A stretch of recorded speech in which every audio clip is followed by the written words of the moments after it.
Assalamu alaikum wa rahmatullah and welcome to Pivot on Hilaal TV. With me today, my guest, Angela Walters, an amazing, dynamic sister who had the privilege of meeting at the Prophetic Strategy Summit in Istanbul.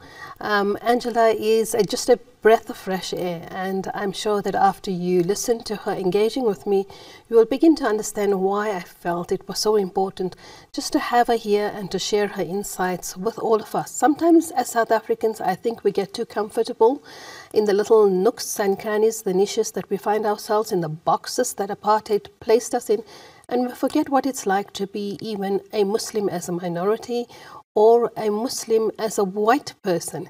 And then Angela has a unique, identity that she brings to the fore, and that is, of course, that she's also German. And we know that Germany is very intricately linked to what we're experiencing at the moment in terms of the genocide happening in Gaza. So there's a lot of conversations to be had here, and I'm looking forward to this particular moment with my very good friend, this amazing, beautiful woman. I would like to say welcome and assalamu alaikum, Angela. Alaikum assalam wa rahmatullahi wa barakatuh. I am so honored to be with you, and it's my pleasure and my honor to be able to sit with you and talk to you.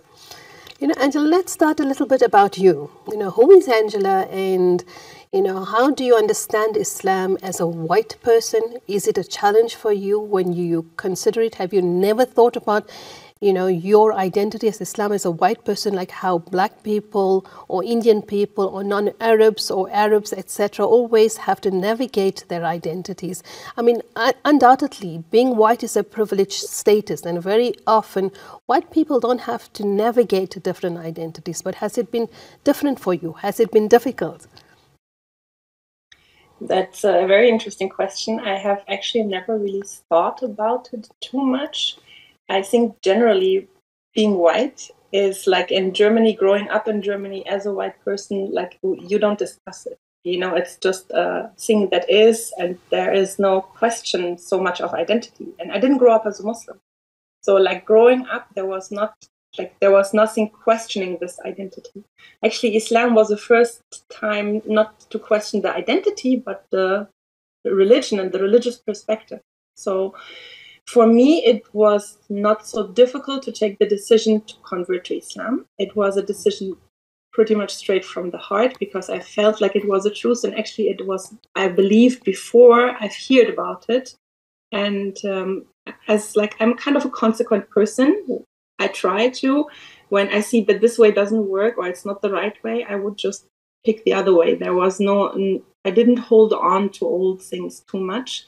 My mom has this problem. She actually believes, but like she doesn't want to let go of old concepts. So I was young, alhamdulillah, so this was not an issue. I found it very interesting. I didn't have so many encounters in being a white person in the Muslim community. Going to Egypt, everybody loves the West. Not so much anymore after the 7th of October.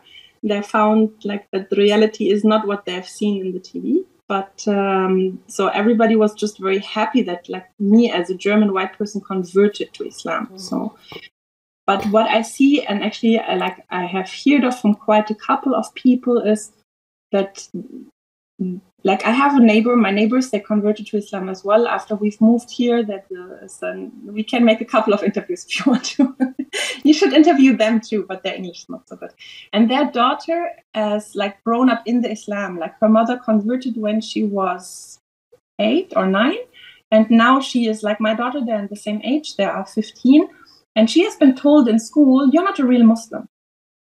So like she was told that like, yeah, and why are you wearing a scarf? Why are you wearing hijab? Like, you're not a real Muslim. Like, I'm Turkish and like I don't wear a scarf. So like, you know, I'm much more Muslim just like by an identity. So like I see that these struggles can be there in the community, but then again, my community, it's a very diverse community. Like the community I have, we have a lot of converts. So this is one of the most beautiful things about my community, that like the Islamische Informationsservice was basically founded to make dawah, and it started to grow into a community and into a mosque. And in this community, we have more than 50 nationalities. and from Bangladesh over converted Americans and Turkish and Moroccan, and like you can find like a lot of different African nations. Like we have like this really beautiful in the Eid. When you go to the Eid, you can see all of these people bringing their traditions. So yeah, this is like actually, I was never so insecure with my identity. I didn't think that I have to change my identity for becoming a Muslim or anything. And I always found that Islam is so beautifully like the system of that we are all the same. The one who is better of us is the one who is having a stronger belief and is a stronger Muslim. And at the same time, we can bring our different cultural backgrounds. So that was fascinating, and it's really wonderful to hear you explain of all of these things, especially since many of us are always facing contested identities. But I don't know if you've read Frantz Fanon, and Frantz Fanon speaks about individuals being in a zone of being and a zone of non-being. And then that depends on your positionality, depends mostly, firstly, on your color, and then, of course, on your hierarchical status. So, for example, a woman would be less than a man. Now, I want to ask you a very challenging question. So, you're firstly Muslim, and being a Muslim in Germany puts you in a minority religious group. But you're also white German, so you are a majority in terms of that particular status. So you're in a zone of being when it comes to your racial identity and your nationality, but you're in a zone of non-being, which means that you can be ostracized, you can be criticized, and you could be placed in a form of a dehumanized position simply by being a religious minority. Now, so you're dealing with these two contested beings. How do you find your positionality in Germany at the moment since the genocide, since the German government's policy stances in terms of support for Israel and, everything possible to dehumanize the Palestinians? And do you find that there's a clash in your identity, in your psyche, between your German nationality and your religious beliefs? No, I don't see the clash because I don't identify with the government of Germany. I understand the concept, and it's totally true that like I am religiously speaking a minority in my country, and that, but like from my family background and history, I am supposedly part of the majority, which they don't accept me as part of the majority just by wearing the hijab. I am obviously Muslim. I think the German brothers don't have this problem to that extent. It's just very clear for people when they see me, they see the Muslim first. They don't see that I'm German. I could as well be from Bosnia. We have quite a couple of Bosnians in Germany, Even the Syrians have like a very light skin color. So people would actually guess that I am not German. And interestingly enough, they used to have, by now it's better, but they used to have big problems to conceal the fact that I speak German fluently with the hijab. This was a big problem for them. A lady told me once, actually my daughter's school teacher, when I first met her, I introduced myself and I said, my name is Angela Walter, and like it's a very German name. And then like she was telling me, wow, you speak German very well. I was like, yeah, I am German. Yeah, what do you expect? So like this, I'm not seen as a German, actually. Only on the phone when they don't see that I wear the hijab. So regarding the things happening since the 7th of October, I think you need to separate the Germans from the actions of the German government. This is a very important thing, and like a lot of people are really straddled and cannot believe what our government is doing, and they don't have a majority agreeing about what they're doing. They're like, when you go to the streets, and I was just reading yesterday that people don't trust the media reports, how the media is reporting about Gaza and Palestine, and they don't trust the German media. Every second person has said, no, I don't trust the reports of the media, and they are biased. So like the Germans realize that. The majority of the Germans, like not all of them, but a lot of them are just very indifferent because it doesn't affect them. Like for us, we have we have a connection to Gaza because of the deen and because of the history and everything. But for the Germans, it's kind of like we don't have anything to do with it. It's for them as if they hear about the war in Sudan, you know. So like they're very indifferent. The unbelievable thing, what you were saying, is actually the really unbelievable thing is the media and the politicians. Like this is something I really, and we all try to grasp, and we cannot grasp it. It's really unbelievable how our politicians can say the statements they're saying. How can they justify that they are still delivering weapons? How can they, with all the things which are obvious and to be seen if you want to see it? And how can the media still report that bias? And the media bias is proven and shown again and again. And the way they are speaking, the choice of words, the choice of what they are speaking about. So I think generally most Germans are not the government. So there is a big difference if we speak about the government or the Germans. So I have no problem with the German identity. I have a big problem with the German government, and that actually maybe there is a positive outcome from that too, because voting is kind of a privilege here in Germany. We don't have to vote. You can vote if you want to. When you don't show up, it happens. So people get very lazy. We're living in a very luxury life, and we have a very high standard of living. And even though Germans love to complain about a lot of things, you know, they're really complaining people. The people are lazy to move and lazy to choose something else. But they see as well that the government doesn't really act in the interest of the people. They're acting in their own interest. They're acting in the interest of the big lobbies. They're acting in the interest of the money they're having in different companies. And when people start to see that, there might be a chance for change. And when the Muslims right now and other people see that the government is dealing like this, I hope that they're gonna get the feeling, okay, I have to change something. And Jazakallah for that. So we have to go to a break. But when we come back from the break, I want to touch a little bit more about these issues that you've just raised in terms of the German complacency when it comes to governance and international affairs. We'll see you after the break.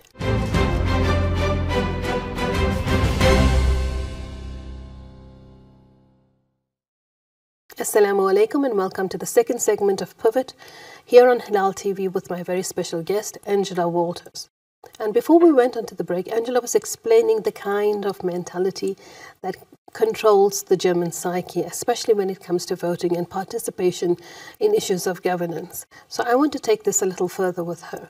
Angela, and I'm very intrigued by what you said, because I didn't, for the life of me, I never once thought of Germans like that. They always, you know, you get this image of precision and calculative and hardworking, etc. So you don't imagine, I know they're all of that. I know they're still all of that. But I didn't expect that they don't really go out to vote, etc. But so maybe it makes sense now why your numbers are so low, that you're always in a coalition government and things like that. But you know, you said that there's different things, and one of the things that you said was that the German people are not representative, or do not kind of, you know, match with the German politicians, and we're seeing that right across the board. I mean, in America as well, we're seeing it in UK as well. Now, there is but a question that needs to be asked, that if the people are not the voice of the government is not a voice of their people, then how does one call that a democracy, a representative democracy? A system which the West kinds of throws in everybody's face, especially in the African face and in the Arab face, to say you have monarchies, you have dictatorships, you know, you need to have a democracy, etc. But their democracies are not democracies. They oligarchies or they autocracies. They're the voice of big money, of lobby governments, etc. And the US is not even a democracy. It is the voice of a foreign state, for God's sake, you know. So how are German people having these conversations? I mean, one would think that the younger German population is now suddenly awakened, that they are aware that things are different and not as they seem? Do they have the courage to challenge this? And to bring that, I don't want to interrupt you again, but, to the repression as what we're seeing in Germany. And you said to me that it's largely in Berlin, but Berlin was the place where you had the Berlin Wall. It's like, it doesn't make sense to me. So can you please just put these things, the other puzzle pieces for me together? Okay, I try to make a picture out of it, inshallah. Okay, looking at the history, you have to see that after the Second World War, Germany was basically completely destroyed and under control of foreign authorities. So, and actually the Germans started to build, and that's one of the things which is very well known in all of the other countries as well, that they started to build very well and very strongly, and it has taken quite a short time. And so they have been very successful. So, and the whole country in total was very successful in building a high standard of living, quality, and as you have said, Germans are known for their precision and the good work and the good quality of machines and everything. So they've started to build all of this in the last century after the Second World War. And it brought Germany to a big wealth. The people here living in a very, very big wealth.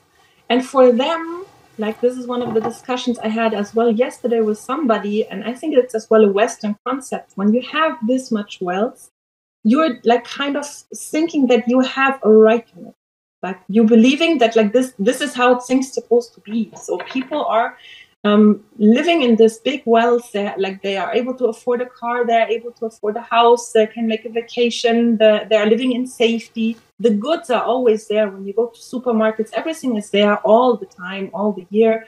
So, and the people believe by now that this is the right they have, and this is how it's supposed to be. And as long as you live comfy like this, what they are doing up there in the government, it's not really affecting us so much. So I think this is where the laziness to go and vote comes from, and the people stopped seeing the differences.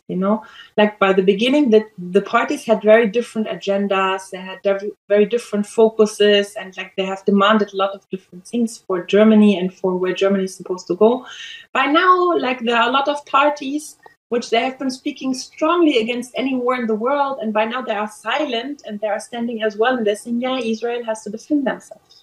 So there is no differences anymore, and the people started to get the feeling that okay, it doesn't matter who we are voting for, the outcome will be still the same.